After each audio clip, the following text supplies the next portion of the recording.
Good morning. I'm Bob Zimmer. I'm president of the University of Chicago, and I welcome you to this celebration of the life and work of Gary Becker.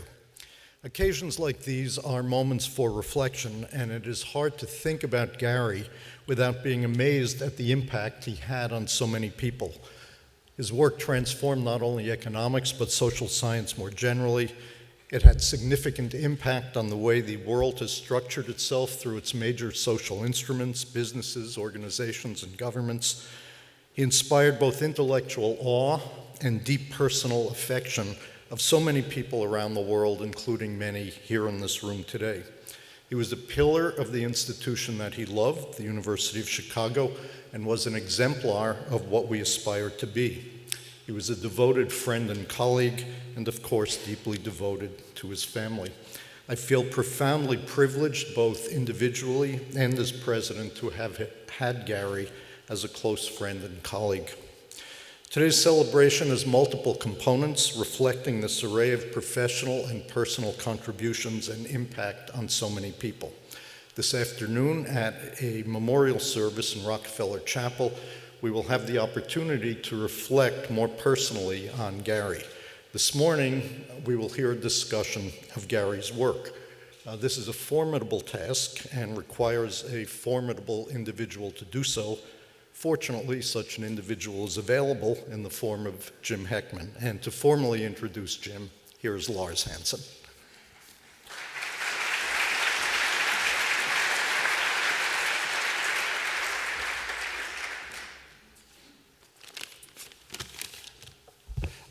Thank you, President Zimmer. I'm pleased but not surprised to see such a large congregation of people here to recognize Gary Becker's contributions to social sciences. We all know different aspects of Gary's work, but today we have an opportunity to gain an even better perspective. I have the distinct honor to introduce my colleague, Jim Heckman. Jim has been at the University of Chicago for over 40 years and has been a special contributor to the intellectual environment here. As you know, Jim has incredible accomplishments as a distinguished scholar, including, of course, his John Bates Clark Award and his 2000 Nobel Prize recognition for pioneering research that enhanced our ability to learn about economic fundamentals from microeconomic data. And, more recently, his contributions to our understanding of skill formulation and the differential impact of education on labor market outcomes and childhood development. What is perhaps less well known is that Jim also has a fascination with the intellectual history, including Chicago economics. Moreover, Jim was a longtime colleague of Gary Becker's, and the two of them had many common research interests. Collectively, they had a profound influence on many cohorts of graduate students. Given this backdrop, Jim is indeed the person best able to give us a unique and insightful perspective on Gary Becker's vast array of contributions to economic science. Jim?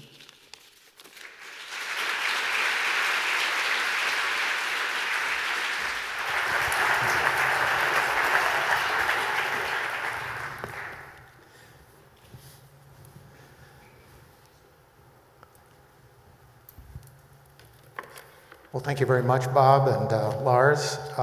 And I have been given the formidable task of discussing the impact of Gary Becker's work. And in fact, even the title should be changed to talk about the impacts, because they were multiple and they were profound. Oh, I have a clicker, sorry. Yes.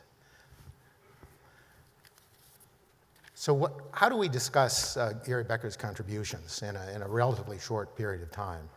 It's a very formidable task indeed, and it's formidable for many reasons. First of all, Gary Becker left a very large, tightly interconnected body of work, and it's not an easy task to summarize all of his contributions and their development in an hour, even just the major contributions. He had many interests and ranged widely and deeply across fields, within and between and beyond economics. I think what makes the task for me particularly formidable is that each of us here in the room has a particular favorite set or a particular Gary Becker contribution and knows those best. And so covering the entire range of his work, I have a very critical and knowledgeable audience, and I'm inevitably going to admit some contributions. And I'm bound to offend, and I apologize in advance for doing so. Anything I can say can only be a partial and incomplete account of his work as a creative scholar who reshaped social science and who's had and continued to have an impact on economic policy. So there's a real question. The challenge in this lecture is to ask, how do you measure the impact of such a creative scholar? One way would be to just look around, each turn to the other, kind of like the Marine Corps when they say you're here and you might not be here in a week or something. If you look at each other, you should recognize that many of you are students and been influenced by Gary Becker, and just the sheer quality of the audience is really a measure of his great impact. There's a second way to do this, and the traditional way, and the way that we've heard in this conference already, is to list his honors. And for Gary, that's a very easy task to do, and it has been done already. We can start off with some of the more well-known honors, the Nobel Prize. He was a Medal of Science recipient and a recipient of the Presidential Medal of Freedom. And so we all know that. He was honored by many academies and organizations around the world, and justly so. And we could go on and list those honors. There's yet another measure, which in some sense is more valuable, and in some sense has an important theme that I want to spin throughout this lecture. And that is the accolades of his teachers and colleagues, not just the beginning of his life, but over his whole lifetime. And so, for example, there was a very famous Chicago economist who was here for many, many years, and then left in the mid-40s to go to Princeton near the end of his life. And his name was Jacob Weiner, and he was a very important figure in international trade theory and in price theory, just creating the basic foundations of price theory circa 1930. And he made the statement in a letter to Gary's application here in Chicago that Becker's the best student I ever had. And that's really quite a profound statement when you realize that this man, Weiner, actually taught many leading economists. Friedman, Stigler, and Paul Samuelson had all taken his classes. So Weiner had quite a perspective to sort of put into perspective. So he actually knew, I think, and had a vista that was very important. Early on, one of his advisors and one of his friends and a lifetime colleague, Milton Friedman, here depicted around 1953, wrote the statement you can read. And it's very important, and I want to come back to the theme that Friedman sounded, that Becker had a brilliant analytical mind, great originality, knowledge of the history of economic thought, and respect for its importance. And that's a theme that continues through his whole life's work. And a real feeling for the interrelationship between economic and political issues, and a profound understanding of both the operation of a price system and its importance as a protection of individual liberty. So early on in this letter, Milton Friedman sounded themes that were actually to be highly predictive. And there was one other economist, probably less well known, but very important in the Chicago empirical tradition, and that was H. Greg Lewis, who was a cornerstone of the department in the 40s, 50s, 60s, and into the early 70s.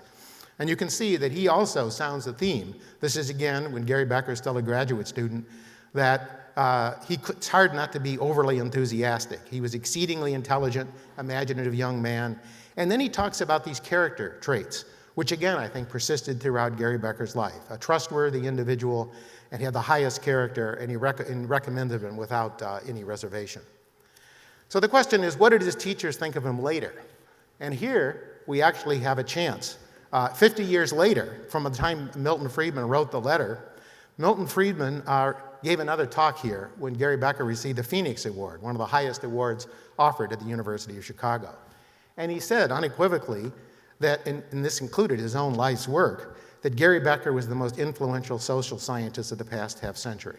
So that's a good measure, and we could go on, but that's not a very satisfactory measure. There's yet another measure that you could use, and that is citations. And that's already been seen by some of the presenters earlier in the sessions yesterday. And it's a traditional measure, and Becker was and remains one of the most highly cited economists of the last half century. And even in death, his citations to his work are high, and I predict they're going to stay high for many, many years. But in the end, all such summaries are very superficial. They focus on the exterior, and they miss the content and the contribution of his work. So today, I'm going to apply Gary Becker's standards to Gary Becker. And this is what he said about economics, and I want to apply this to himself, because I think he actually stands up well by this test. So I'm going to go through and apply the Becker test to Gary Becker. How well did Gary Becker help us understand the world, and how we can help improve it?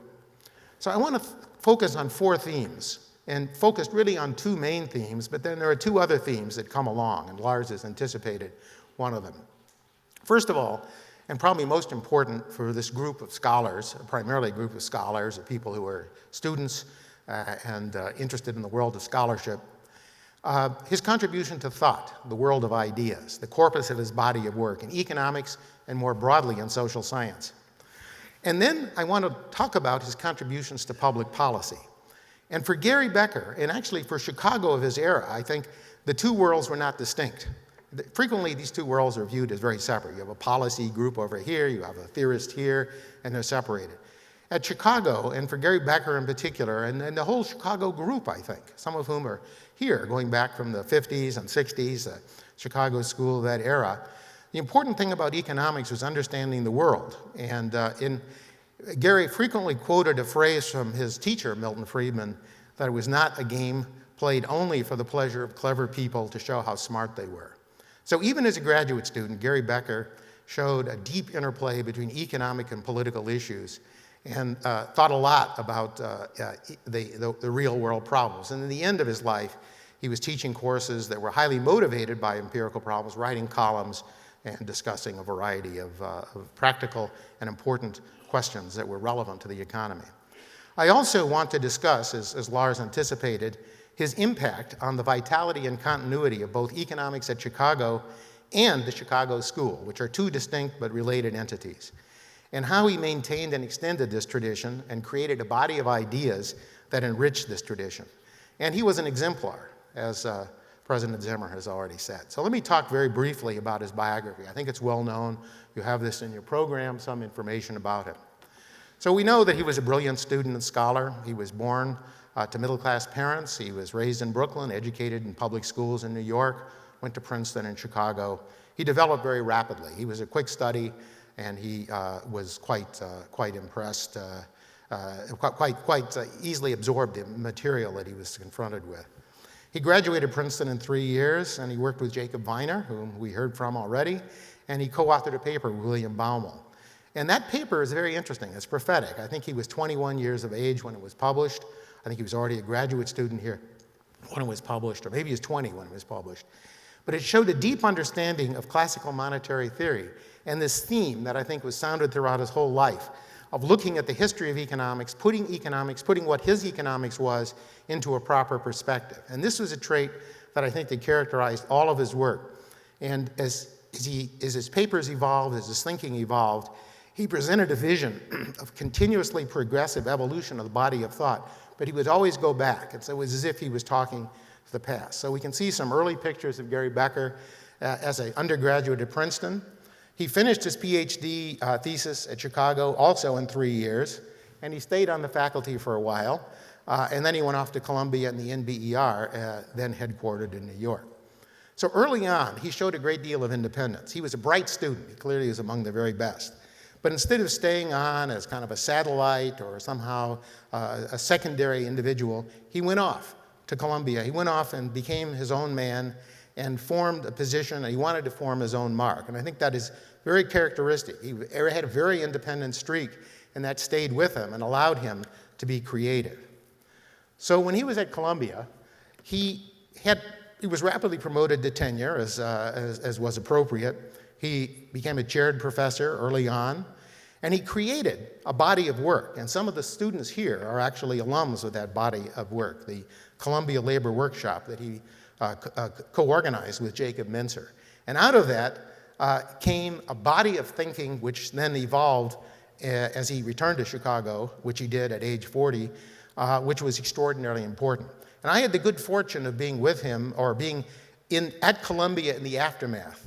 Just after he left, I arrived on the Columbia faculty, and I could actually work with many of these students, see them, look at the idea. And what was interesting was not only the creativity of the work, but the sense of the community that these individuals had. They all felt a little persecuted. So I felt at times that I was looking at a community that must have been like the early Christians in the Roman era, And there was a certain defensiveness, but there was also a deep sense of devotion. It wasn't just personal devotion in a kind of uncritical way.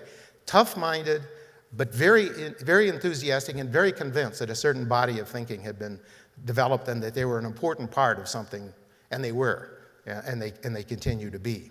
So if you look at this record, he came back to Chicago in 1970, and if I just count correctly, he was at Chicago for about 50 years. So even though he was not Chicago-born, he really was Chicago-bred. So this is a picture of him when he was on leave from Columbia at Chicago, and then he came back. So what Chicago did he come back to? Well, he was the heir apparent to the leadership of economics at Chicago. So this was an iconic picture of the 70s and 80s. Many people will know this. There were a lot of people here in the room who used to hate this picture. They viewed it as oppressive. I'm not sure what Gary thought of the picture. But Friedman and Stigler were actually the intellectual leaders at the time, and they really were the external symbol of what Chicago economics was all about. In case you don't know, Friedman's the shorter one of the two. But Gary moved in as the heir apparent, and this is an iconic poster that some of you actually have, and some of you actually appear in, so you can actually see this. This is a 1972 poster that was created by a graduate student named Roger Vaughan, and it was after the School of Athens, the famous painting of the School of Athens by Raphael. And so there you see at the center of this George Stigler and Milton Friedman, and if you look closely, you're pointing up to the quantity theory equation, mv equals pt. And off to the right there of Friedman and Stigler, you can see Gary Becker waiting in the wings. Maybe like a little bit like Leon Cassius, maybe, you're not sure. But definitely there waiting in the wings. But he didn't wait very long. And what's remarkable about this picture, and this was painted in 1972, that 5 of the people depicted in this picture went on to win the Nobel Prize. They were all part of the Chicago School. And many others contributed really profound insights. So without going through all this, the picture face by face, body by body, this was a very impressive group. You'll also notice up here Nixon and Agnew, in case, which some of the older people will explain to the younger people at the break. And there's Al Harburger. I can't resist this since he's sitting here in the audience.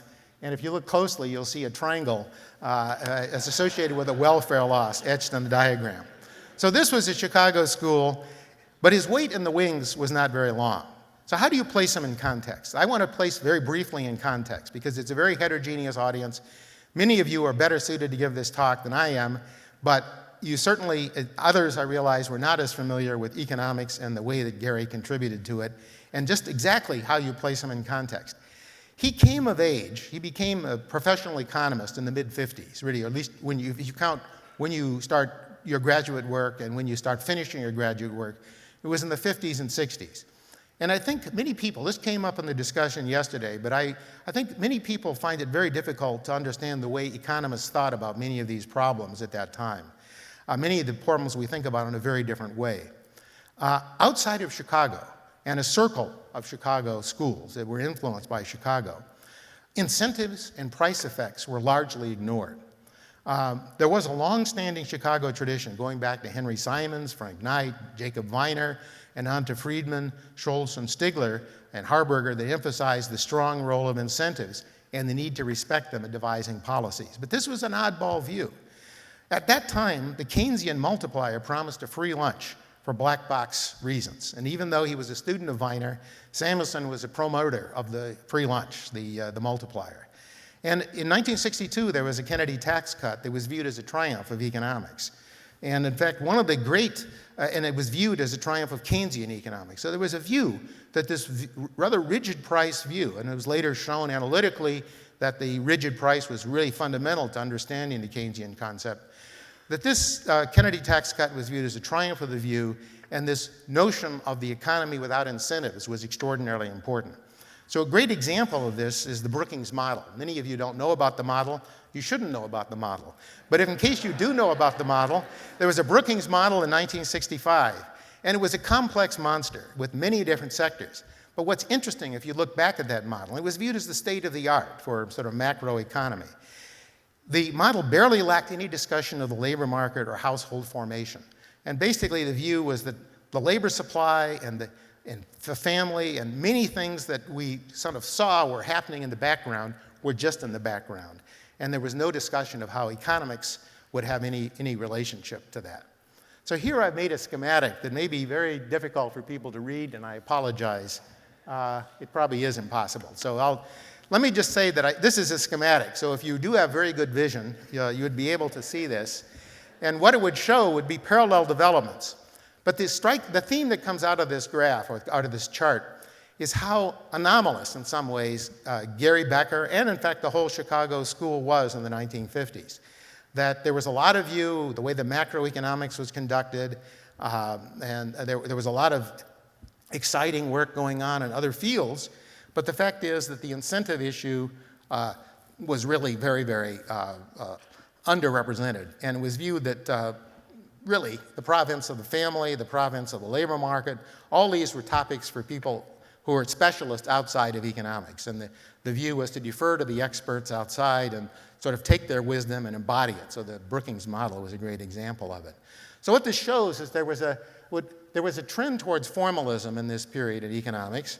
And what I would say that the Chicago school was somewhat belittled at that time because it wasn't as advanced in its technique. It wasn't really until the early 1970s that Chicago, well, I guess the mid-60s, that Chicago developed kind of a strong mathematical tradition after the mathematical economics tradition, after the Coles Foundation left, Coles Commission left in the 1950s. So Chicago is viewed as kind of a laggard, and then kind of an outlier because it was doing these offbeat topics, and it was worrying about incentives that really weren't part of the mainstream macro models. But going on, despite all of these themes in macroeconomics, there were themes of developments in data analysis. Microdata began to be collected, panel data, rich data, and the whole set of policy issues were always in the background. But frequently the view was economists could comment on those, but it was in their off hours. You didn't use your economics much to talk about things like poverty, discrimination, schooling, and all these other issues that were actually salient. In the 50s already, the civil rights movement was very active. So Gary and Chicago were really somewhat anomalous, I think, at that time. And it's hard to really understand that now from the current perspective because his work is so well received. So how was Becker an innovative force in the world of ideas? Gary evolved in his thinking. This is the important thing. It's an amazing thing. I actually had the privilege and burden, I guess, at the same time of going through a lot of his work in preparation for this lecture. And it's very interesting, and topic by topic, to see how his thinking evolved and what the style was of the economic scientists. But what's notable about Gary Becker was how, as he evolved in his thinking, he took the field of economics with him, and later many other social sciences. He had a Midas touch, and when he touched a subject, it became a suitable topic for economists to study. So he would walk on forbidden ground, or maybe neglected ground, and he turned it into a whole fields of knowledge, and that's the legacy left. So it wasn't a Johnny Appleseed just throwing seeds out. He actually was tilling these fields, created a framework, and then many followed in his notion. So I want to talk in a brief time I have left on 4 topics that were basically illustrative of this theme. There are 4 general topics, so it's not paper by paper. If you were to go through each paper, we'd have to have another entire conference that would last a week, I think, to do justice. But I want to talk about four topics that I think were very central to his work. One is the economics of discrimination, which was an early sign of brilliance and creativity. And I want to show it. It wasn't a pillar of his later work, but it was, I think, a very important demonstration of his ability, and it brought in a lot of new ideas already, and it changed the topic. It was highly relevant. Remember, it was written in the 1950s.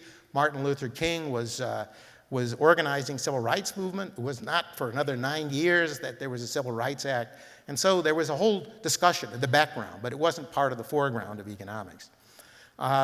Human capital is a topic where Gary Becker worked with incredible skill and insight. He gave us tools and gave us a coherent theory of the growth of earnings, human capital, education, both the investments by individuals and the investments by firms, the economics of slavery, inequality, job turnover, and growth accounting. There were themes of this lying around, but what Becker did in that 64 book and in his earlier 1962 paper was put together these things in a way that nobody had ever done before. And it was truly an amazing piece of work.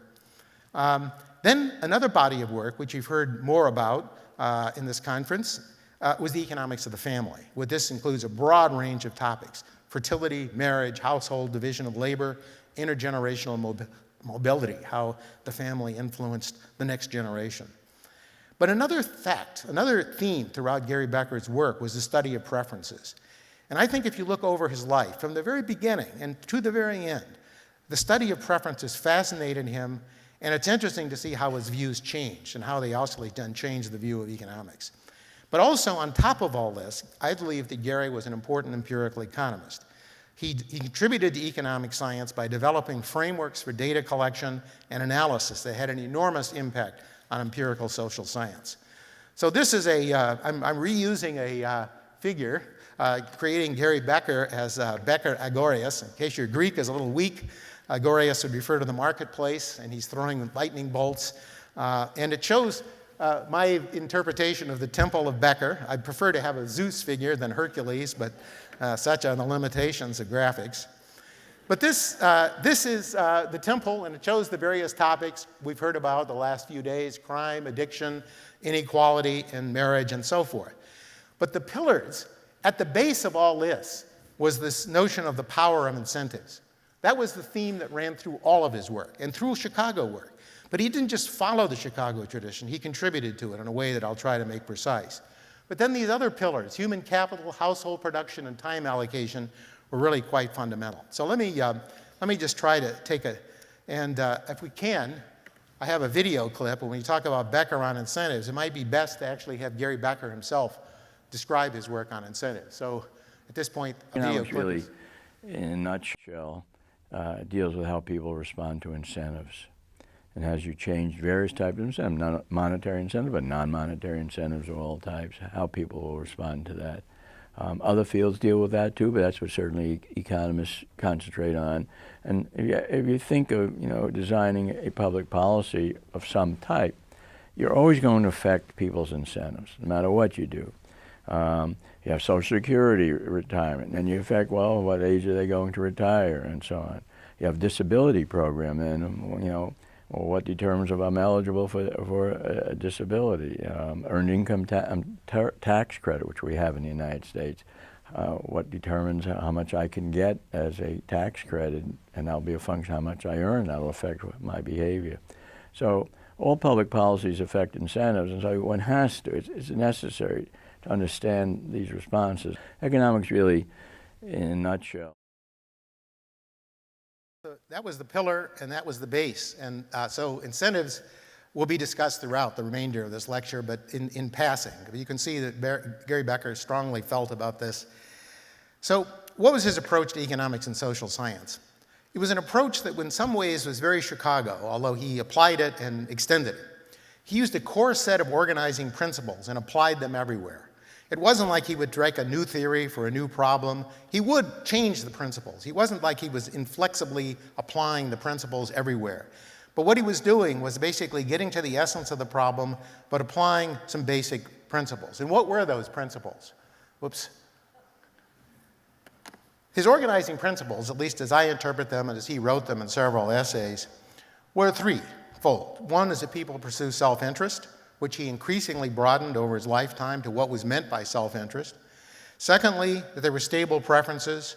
And third, there was equilibrium in the market.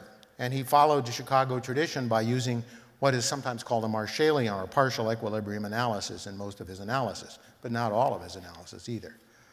Now, how did he also build on this tradition in Chicago? He also applied the methodology of positive economics that Friedman had developed and adapted it in his own way. So instead of looking at a single implication of a theory or saying, here's my model, I've tested it, here's this particular data set, what he did is he used this notion and looked at multiple implications of his theories. So for example, in human capital, he looks at a variety of different data sets and a variety of new problems from the same core organizing principles.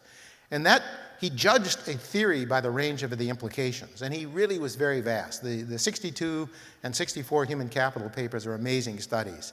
So it wasn't just one fact, one study, one cute little finding. It was like a body of work, and it was actually organized by a simple principle.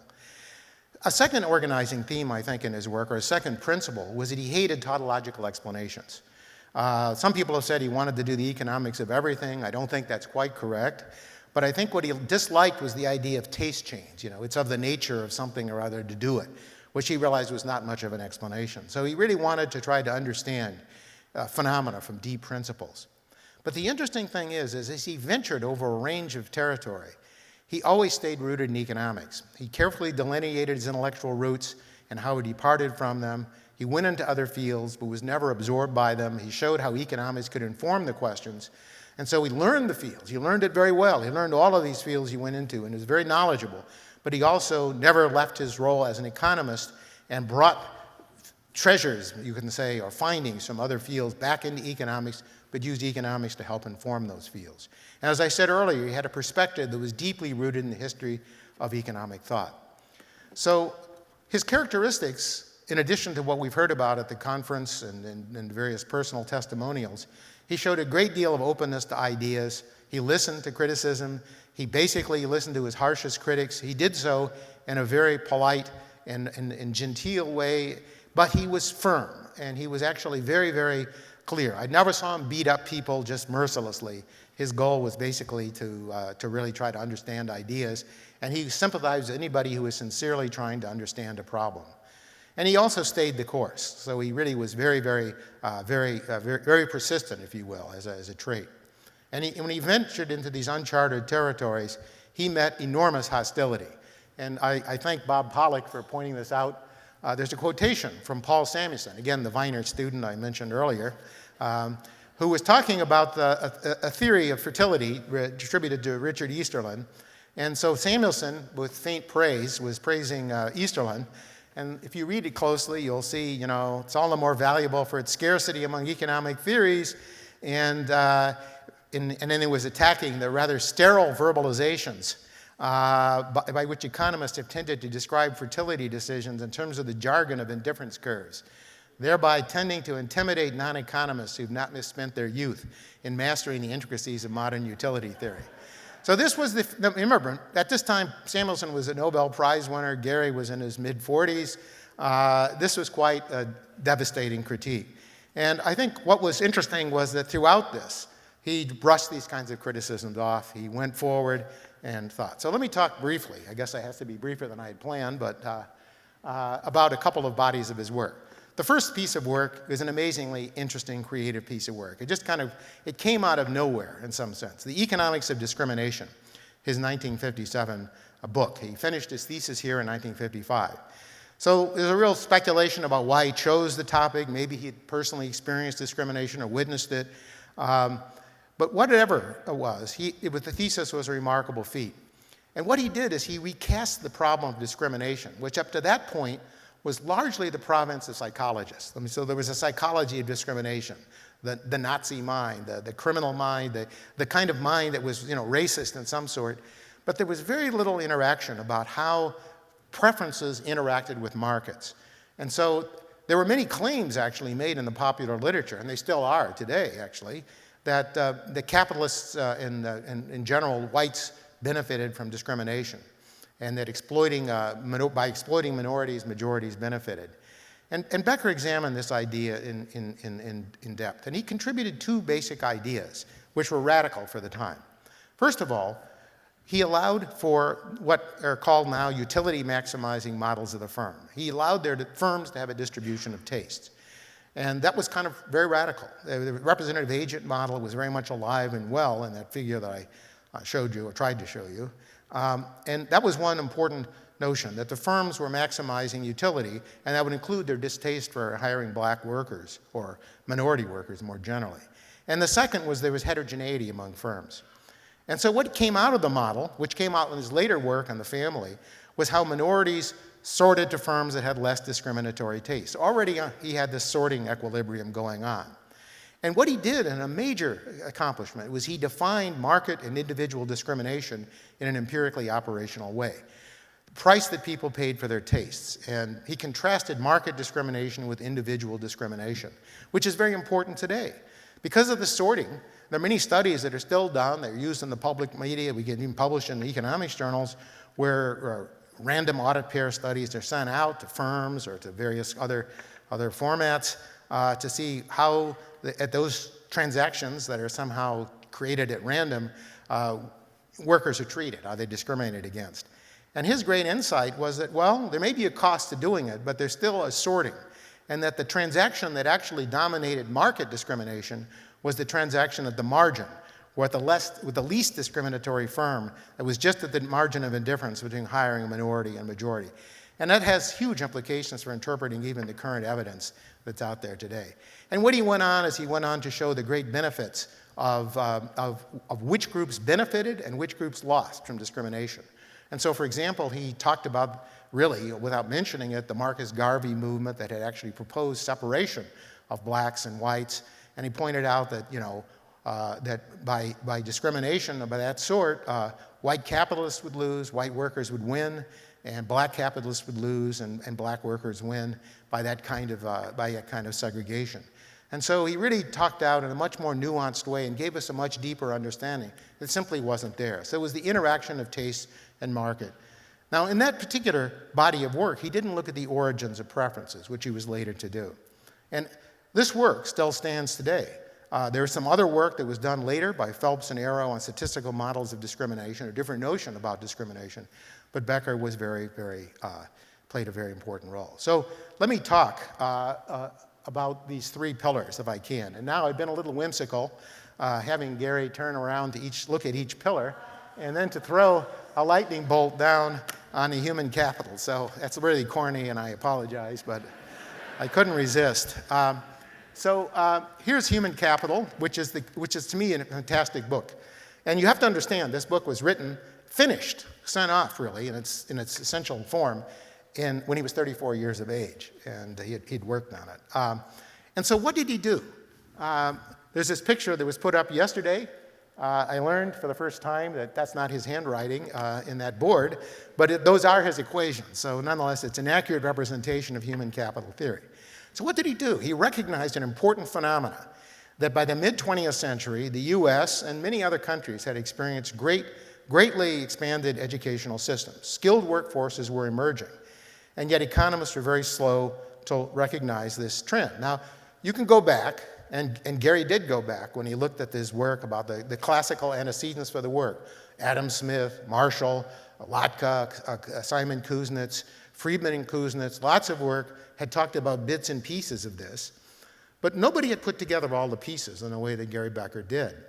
And the classical view of income distribution, and in fact, the classical view that was dominating growth theory in a lot of macroeconomics, was the notion of labor as this kind of unskilled mass, capital, which was created by investment, and that's the only factor created by investment, and land that might be improved. And so his colleague and long-term mentor and advisor in some ways, T.W. Schultz, had in his presidential address to the AEA shown the importance of counting for human capital and for growth accounting purposes. But Becker created the field, and he created the modern field, showed the full range of modern implications. I can't go through all of the details, multiple implications as I talked about earlier, but just beyond the notion about how we explain wage differentials and how we can explain the age gap between the young and the old of a given education group, and how we can explain job turnover and the theory of quits and layoffs. One great contribution to trade theory was his explanation of Leontief paradox. There was a paradox brought out in the mid-50s that the US was capital-abundant country, and yet it exported labor-intensive goods. And he pointed out there was no paradox because the US was actually very rich, and it was a human capital-abundant economy, and there wasn't any great contradiction with trade theory.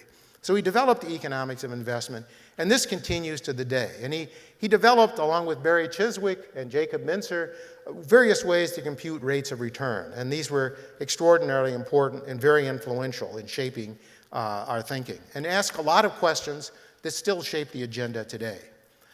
Now, one notion that came out of all of his work, though, and this goes back to incentives, was the notion of inequality. So we could understand inequality in the form of skills. But this, by the way, is not a notion that's even been well received as of 2014. There's a bestseller, a recent bestseller on the New York Times list by Tom Thomas Piketty, which was talking about capital and the importance of capital in explaining inequality. Missing exactly this kind of Schultz-Becker revolution of the importance of skills, and the importance of skills, which are basically the major source of inequality in modern societies. And so Gary talked about the notion of good versus bad inequality, and that got him into a lot of trouble, as many of his statements did. What did he mean? A lot of people say there's no such thing as good inequality. What was he talking about? He was talking about incentives. He said, well, if we think about who invests in education, if the price of education is sufficiently high, the return is sufficiently high, because there's a demand for education, markets will respond, and there's a kind of inequality that may be well taken care of in the long run, but would create good, valid price signals. And so Gary talked about this. So that was Gary Becker at age 34, and that was pretty impressive. And most people, by the way, I think most people probably even in this room would have stopped just about that time and settled down to a pretty comfortable life. But he went on because he had this deep curiosity. So what was the next lightning bolt? The lightning bolt we heard about from several papers was the economics of the family. And here, there's a case study. The book that he was most famous for in terms of the work on the family, which put together years of research, was the economics of the family. And the economics of the family included a broad range of topics: fertility, marriage, divorce, all kinds of aspects of family life. But it's a very interesting case study about this in terms of the economics of fertility. And I can't help but tell this story because I think it's very symbolic and at the same time very enthusiastic. Gary was very enthusiastic about the topic of fertility to the end of his life. He was very enthusiastic about the Asian Family Initiative on understanding fertility changes in Asia, which will examine the causes and consequences of declining fertility all around Asia. And so it's interesting to see the evolution of his thought. He wrote a paper early on in his life. And again, you could say, well, maybe he was having his kids around that time, and so he wanted to come up with a way an economist would approach having children. I'm not sure. That I would leave to his sister to analyze. But what I would say is that the 1960 paper, in many ways, while very controversial and hated by many demographers, was a failure. Because what happened is he used classical economic analysis and basically said children should be a normal good. If you have more income, you should buy more of the good. And one of the major persistent findings in the data was a negative correlation, and he really couldn't understand that. Well, what was going on, and how could he explain it? At that time, he used kind of what we'd call a deus ex machina, pursuing this Greek god image here for a second, at least Greek theater image. And what he did was he said, well, the trouble is that income is positively correlated with contraceptive knowledge. So the higher income people have a better way of controlling fertility. But it was not a good explanation. And he got a lot of criticism, and very hard criticism, and some very valid criticism.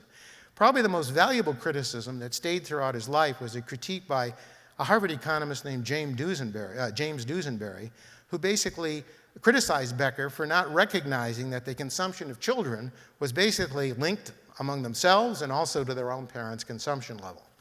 So what did Gary do about this? Well, this was a slow response, but a very good response. So he and his colleague Jacob Mincer slowly explored the economics of fertility. Mincer pointed out the value of female time, the value of women's time. As economic opportunities rose, as these societies developed, societies were richer, and therefore it was more costly for women to stay at home and more costly to have children. And so that was a building of the cornerstone. And that led Gary Becker, I think, to create the household production model, which is a major contributing factor. If you look closely at that, you'll see the household production. If those of his students will recognize the Z goods. And the theory of allocation of time was a major paper in 1965, where he started putting together the theory of inputs. And this is very important when I come to the last topic, which is his notion about tastes. And so what he did was to develop the theory of inputs. And so there was a derived demand for children. Inputs were the mother's time. And he organized thinking about household and home production. That work by itself had huge impacts on the collection of data, on the organization of data. Time diary studies, household production studies, even though they've been around for a bit, a framework of analysis was there, and people used it and still use it to this day. But the third piece was written only about 1972 and 1973, so it was a delayed response. So you can see that from this original notion of fertility, he had another notion, which he formalized in a paper with formalized with H.G. Lewis, his thesis advisor, whom I quoted earlier. And there they talked about what was the notion of quantity and quality trade-off. And that was a thoughtful but delayed response to Duesenberry. And what he did is he created a model in which you could then say, well, now because we have to sort of tie the living standard of the parent to the child and even the children among themselves, there's a different notion of what the price of a child is. And then under plausible conditions, as income increases, the price of actually quantity of quality and quantity would change, price of quantity would rise relatively to the price of quality, and people would substitute. And this is a very powerful idea. And it's a very powerful idea even to this day. And that's when we think about fertility in China, for example. Today, many people are saying, well, China's going to relax the one-child policy because we now know that China is actually suffering a fertility decline. Will suffer an aging population and fertility decline, and there will be some important implications. But many studies based on this work of Gary Becker and as it's generalized and expanded showed that actually, even if China relaxes its one-child policy, the basic economic forces he emphasized, the quantity-quality trade-off and the opportunity cost of women's time, will still cause Chinese fertility to decline. So in many countries around the world, you're going to find that fertility has declined even when there was no one-child policy. So this is just one of many examples I could give. Unfortunately, I'm running out of time, and I'm only a third of the way through, so I'll ask President Zimmer to lock the doors and stay here. But I won't. I'll finish up. So, but there were many other ideas. So I could go through example after example. We heard great papers today and yesterday about the marriage market. Again, he got the same idea of sorting. He went back to the sorting issue. He breathed life into certain assignment problems and showed the relevance of these assignment models to economic analysis. And he created these kind of prototypical examples. So you could look at the consequences of no-fault divorce, the effect of firm-specific capital. And then even within the household, he talked about the formation of skills, human capital again. And so he created a whole series of very deep insights that motivated a lot of research. And typical of much of his work, he gave a very simple case that in some sense was slightly overstated, some people would say greatly overstated, but they got to the essence of the problem and stimulated a body of research. But also typical of Gary Becker, he accepted all the criticism and encouraged it, and in fact, they helped create the body of work. And so the new book by Browning, Chiapperi, and Weiss is a great example of the evolution of this body of work and how this will affect our understanding of the family. And if you go back to the Brookings model, to really understand that the mechanical model of household formation and dissolution that was in that model now has a much richer counterpart based in economic theory. Let me finally talk about the last pillar. And here, one more lightning flash, and that's my final one. I want to consider this question of tastes, preferences, and habits, because this was a theme that I think fascinated him over his whole lifetime. He talked about preferences for discrimination, and he organized the thinking, but he didn't notice where these came from. He had a lifetime interest in this question.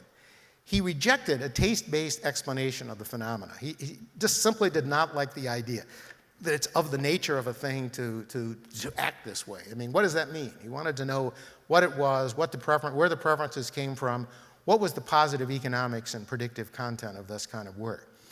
And so what he did, he evolved, and he evolved in a series of steps. And I'm afraid I'm going to have to cut this too short. But what he did is he started, as he did in his work on fertility, using very standard preferences. He used standard preferences. And, that was his work on fertility. He said, well, families can have more children. They prefer children, more children to less children, everything else the same, like any other normal good. It's like a durable good. The very metaphor inflamed a lot of people, but it was a standard notion. But then he also, at some key stage in his life, openly rejected the invocation of preferences. And he came across a very deep insight that I think is very relevant today to the understanding of economics. And what he rejected, and this is where, in a paper that I think is one of his most original and creative, highly original, very, very simple paper, but this paper is highly relevant today. This paper on irrational behavior that was published in 1962. This, meanwhile, is why he was doing his work on human capital theory. This work is very timely because neoclassical economics has come under attack. There are a lot of journalists, even some trustees, I would say, of this university, who paint a style, a kind of a picture of economics as based on rationality, perfect foresight, and this kind of automaton without any kind of imperfect information or groping. And what Gary did is he got to the essence of the problem. And unfortunately, given time limitations, I'm not going to be able to develop this. If you've seen it before, this is the standard theory of consumer choice. The blue line is basically representing consumer preferences. The budget line is where the individual, that's the feasible set for the individual. And the standard picture that all economics undergraduates learn is, well, now if you change the budget set to this dashed line here, you substitute. And so if you look at these two different situations, the old and the new situation being one with a higher price for the good X1, that you substitute away from X1 towards X2. That's the standard theory. What did Becker show? He showed, and again, just getting to the essence of what consumer theory is about, that basically a lot of the propositions in consumer demand theory would hold up even if people were completely irrational. There was no rationality whatsoever. So for example, he said, suppose that human beings are totally irrational. The only thing they're bound to, he was exempting federal government spending, by the way, when he was doing this, is they're bound by the budget constraint. And so what happens is he just said, suppose that these people irrationally locate. They don't take negative amounts of goods. They can't do that. But they have to stay within this budget set. And so wherever they would locate would be the mean, just a cloud of Brownian motion, if you want to think of it that way. And then if this cloud if the constraints are changed, the cloud has to reallocate. That's it. That's the law of demand. And actually, this is more subtle than a lot of work and a lot of the critiques that's gone on, because it actually respects the budget set. And a lot of the critiques that have gone on that have been kind of one preference at a time notion have really kind of not respected the budget set, and the consumers in those models many times are vulnerable to being what economists would call a money pump. They can be suckers. A sucker is born every minute. If they really had those preferences, they wouldn't last for very long. So he got to the essence of the idea, and this idea was extended, and it still remains a major theme. Again, I really should conclude without talking about the Chicago School, which would be very sad. But nonetheless, looking at his work, the habit formation was another deep idea. And in many of his papers, he was fascinated by habituation as a way preferences evolve. I can't really begin to count the number of times he talked about Aristotle, Thomas Jefferson, Adam Smith, and many, many other thinkers about how people formed habits, and they formed habits, and Aristotle talked about forming virtue, and he had many citations, many discussions about people practice habits, become more predictable. Now, he had a series of papers on this question, and the one that I think is probably the most well-known is the one with Kevin Murphy, where he discussed basically this question about habituation and a theory of addiction. And the very term rational and addiction just offended many, many people. And what he did, though, was actually go back to this taste question. We revisited the taste questions. He had written this kind of influential paper with George Stigler about forming capitals and forming kind of a robust capital of stocks of habits that would then help explain that with stable preferences, you could nonetheless have a stock of preferences that would affect your behavior. And so the stable preference solution, which is created in this paper with Kevin Murphy and extended in various ways and continued to work on until the end, showed that even though, just like in his work, later work on crime and his earlier work on discrimination, saying there's a kind of an irrationality out there in the market, people are throwing away things, he could say, no, we have a stable preference solution. The stable preference solution can explain. And what looked like irrational drug addiction and irrational behavior could be, under certain circumstances that they gave, was basically defined by rational behavior, preferences over stocks that were stable. So he could even get time-consistent preferences. And then he continued to work on this problem, and he talked about how welfare economics, very much like Assar Lindbeck's talk earlier today, how basically welfare dependence might change. And so again, these ideas, I just don't have time to talk about crime and punishment. Again, The whole theory at that time about crime and punishment before he visited was the irrational criminal, and he pointed out that you could move beyond these kinds of crude psychological notations. It had notions. He could also move on to topics in law and economics, which included the work on crime and punishment, the work that Bill Landis talked about yesterday, and throughout was always the incentives. And there were a range of other questions that he worked on in terms of competitions. And he had massive contributions. He ran the Rational Choice Workshop with James Coleman and then later Ed Lauman, and he had large impacts on sociology and the like. So let me just talk very briefly. I'll let President Zimmer announce the moment of doom. But just talk about how he contributed to Chicago tradition in economics. And Chicago before him had this very high intellectual tradition. There was a general quality of Chicago economics. High quality of the faculty, high level of integrity. I think Becker had integrity throughout his whole life, and he valued integrity and sincerity.